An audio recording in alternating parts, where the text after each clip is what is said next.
Hi there, this is Sean, the Honest Book Reviewer, with another book review. In this video, we're discussing the Southern Book Club's Guide to Slaying Vampires. Here's the book. It's written by Grady Hendrix. Now, I picked this book up to read because I read The Final Girl Support Group, written by the same author, and I loved that book so much, and I thought, because I love that book so much, I want to try to grab every book this author's written and give it a go. This was the second book by the author that I've read. It's not as good as the other book I've read, and I thought that the author went for too much style in this book and not enough substance. That's the feeling I was left with after I finished this book. Our main character, Patty, is a housewife, and so are all her friends. They're all housewives for seemingly successful men, and they live in quite a wealthy community, it seems, or part of a suburb, it seems. And it's a community or suburb that seems quite safe, not a lot of crime, and they all got comfortable lives. And at the start of this book, she's in a book club, but she's finding that book club a bit boring, and they have a bit of an argument in the book club, and it seems to split up. But then she joins a different book club, and this second book club, they all talk about true crime books, and that interests her a lot, and she learns to love true crime books, and she finds a lot of excitement and enjoyment with these women and with those books. Also at this time, a strange man turns up in the neighbourhood, and he moves in with an old lady across the road, and he's like a grand nephew of this lady or something. Not long after that, maybe a few days, I'm not sure in the book the timeline, Patty is outside for some reason, and she's attacked. And she's attacked by the old lady from across the street. Quite violently attacked as well. This old lady even bites off part of her earlobe. She manages to escape and get help, and the old lady's taken into care. Not long after that, the old lady does die, and this guy James, he inherits her house and all the possessions and money, etc. And he decides to stay in the neighbourhood. And this is where some of the strange things start happening in this book. And this is where Patty starts to change as a character as well. But is there something strange about this young man who's in the neighbourhood now? No one knows much about him. He's very much a mystery. He comes to visit, he calls over to Patty's house for some reason, and Patty's mother-in-law is staying there. Patty's mother-in-law starts screaming about this guy, that she knows him, that he's a murderer, he's dangerous, and she's got photos to prove it, and she says it over and over again, and in this book she says it a number of times. And Patty is embarrassed by that at the start, but then she starts to wonder about it. What does that mean? What's the mother-in-law saying this for? Is there something about James that nobody knows? And that is part of this book, a big part of this book, as the story goes on. Another strange element in this book is children in a neighbouring suburb. They go missing, and then they reappear and start acting strange. And then some of them are committing suicide, and nobody seems to care. Patty finds out about it, and she's also told by somebody that they saw a white van. And the witness who saw this white van captured part of the number plate. And the guy across the road, the stranger, had a white van, and now it's vanished from the front of his house. Patty suspects that this guy could be linked to a lot of things going on in their community and also the neighbouring community with the children, and she starts to investigate and she wants help, but nobody seems to want to help her. Nobody believes her.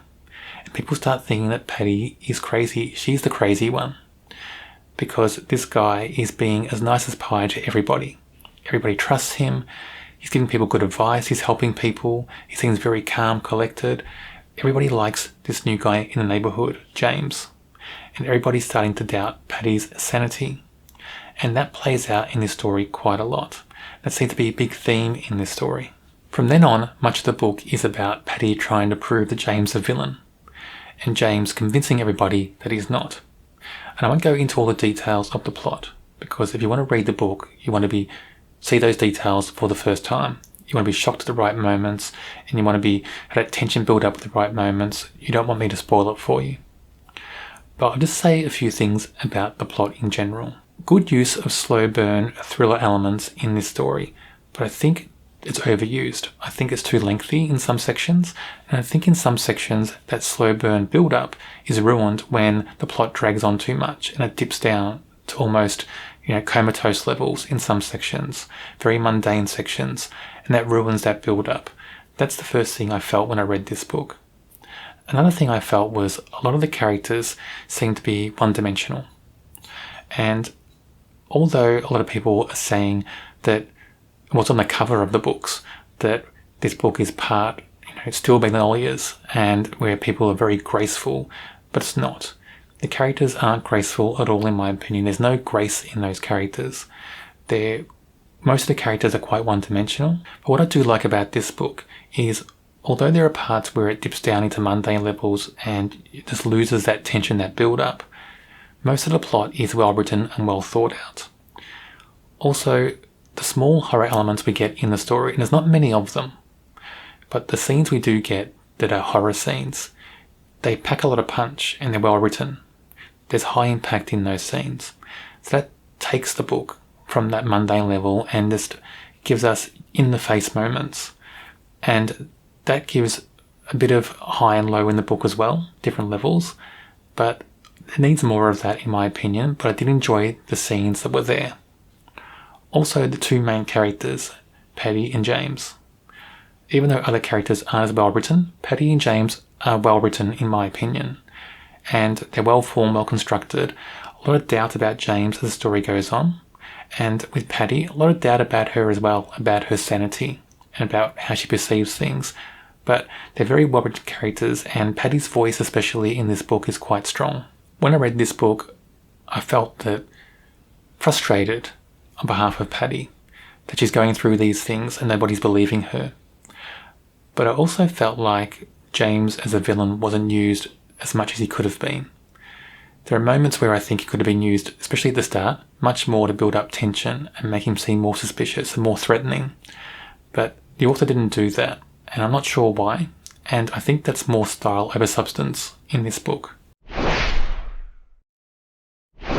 Paddy, our main character, the best character in this book by far. But she's a trope. So she's the trope of that character who knows something's wrong, knows something's going on, but nobody believes them.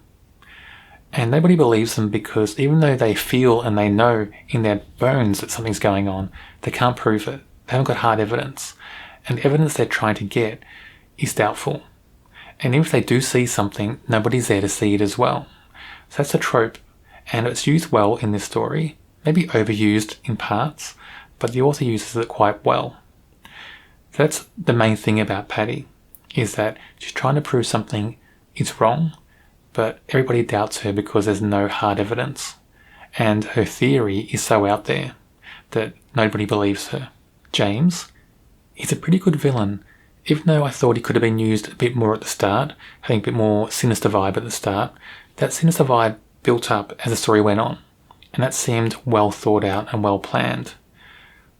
So in a way I think he's a good character, but in other ways I think he could have been used more, making more sinister at the very start, more threatening, and maybe using a bit more cleverly, having being more threatening at the start to the right characters, but being those scenes in a way that only certain characters notice it and most other characters don't, if that makes sense.